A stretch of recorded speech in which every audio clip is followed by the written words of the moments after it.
Imagine a battlefield, thunderous with the roar of cannons, where steel meets smoke and tradition meets innovation.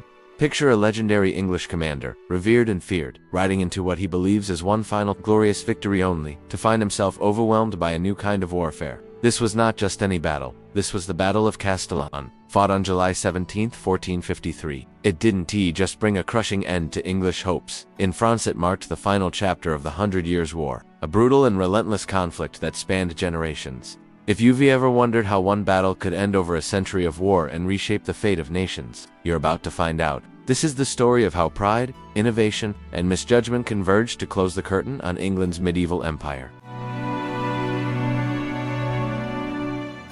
The 100 Years' War began in 1337, a complex struggle rooted in dynastic disputes, feudal loyalties, and control over vast swaths of territory, especially the lucrative lands of Aquitaine and Gascony. For more than a century, England and France traded blows, with iconic victories like Poitiers and Agincourt giving England the illusion of dominance. But by the 1440s, the tide had turned. Under the reign of Charles VII, France had regrouped, modernized, and begun reclaiming territory. The French adopted better discipline, stronger central authority, and, most crucially, gunpowder artillery. Meanwhile, England was weakening. Political instability back home and financial exhaustion were taking their toll. Yet, in 1452, England attempted one final thrust. John Talbot, the legendary Earl of Shrewsbury, sailed to Gascony and recaptured Bordeaux, winning applause in England and temporary support from the local Gascons.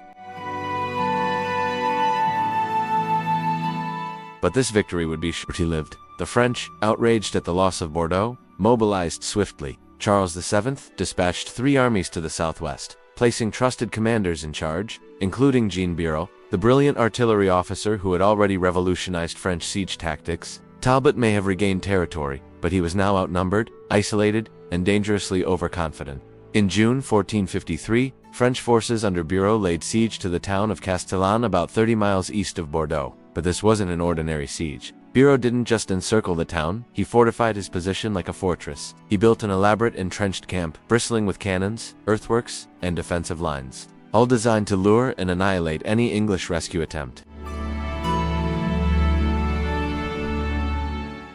Talbot, now nearly 80 years old but still fierce and revered, received urgent pleas for help from the besieged town. Eager to maintain momentum, and facing pressure from Gascon allies who feared French retaliation, he decided to march to Castillon. His plan was to surprise and break the siege, but it was a fatal gamble. On the morning of July 17th, Talbot advanced toward the French position with around 1,300 men, mostly cavalry and archers, leaving his infantry and artillery behind. Upon arrival, he spotted a cloud of dust rising in the distance. Assuming it meant the French were retreating, Talbot launched an immediate assault, believing he had caught them off guard. What he didn't know was that the dust was from French camp followers evacuating non-combatants. The main French force, nearly 10,000 strong and fully entrenched behind their artillery, was waiting.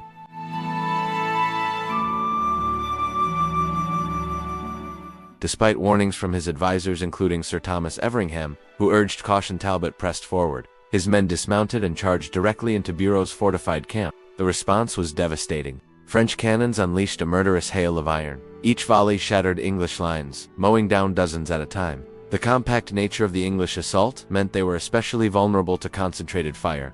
The French were using cutting-edge field artillery, including serpentines and culverins, and they didn't need to move. The English were walking straight into their crossfire.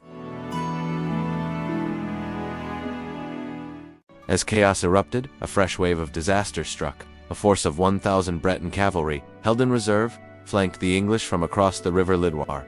This final blow collapsed what remained of Talbot's advance. Amid the blood and ruin, Talbot's horse was struck by a cannonball and collapsed, pinning him underneath. Trapped and helpless, the legendary general was killed by a French soldier wielding an axe.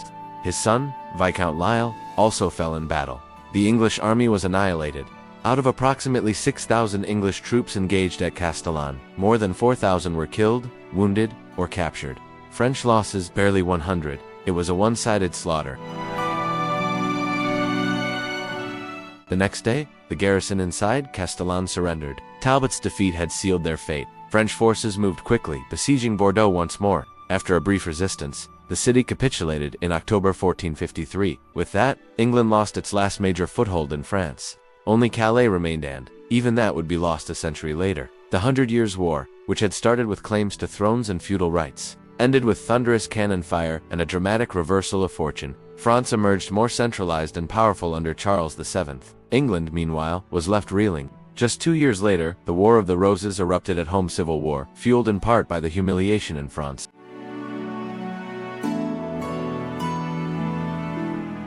The Battle of Castillon is often forgotten in English history books, overshadowed by earlier glories like Agincourt, but historians know its true importance. It was the first major European battle decisively won by artillery. Jean Biro's deployment of cannons, trenches, and fortifications represented the dawn of modern warfare. From that point on, castles crumbled under siege guns. Knights became obsolete, and warfare entered a new age defined by gunpowder, formations, and technology. Talbot's gallant but doomed charge symbolized the end of an era. His courage couldn't overcome the strategic brilliance of Biro's preparation or the sheer power of French artillery. The clash at Castillon wasn't just about territory, it was a transformation. So, why does Castillon matter today? Because it shows how wars don't just end, they evolve. The tactics that won wars in 1415 couldn't win them in 1453. Castillon reminds us that military innovation can overwhelm even the greatest reputations, and that pride and haste in the face of change often lead to ruin. It also reminds us that every empire, no matter how vast, eventually faces a reckoning. If you found this story compelling, there's more where that came from. Make sure to like this video, subscribe, and hit the notification bell so you never miss an episode of deep historical storytelling. Leave a comment below. Do you think Talbot's charge was an act of bravery or a tragic blunder? What lessons can we learn from Castillon today? We'd love to hear your thoughts. And if you're hungry for more, stay tuned. Our next video explores the rise of Joan of Arc and how her legacy paved the way for France's resurgence in the final years of the war. Thanks for watching. And remember, history isn't just about dates and battles, it's about people, choices, and the turning points that shape our world.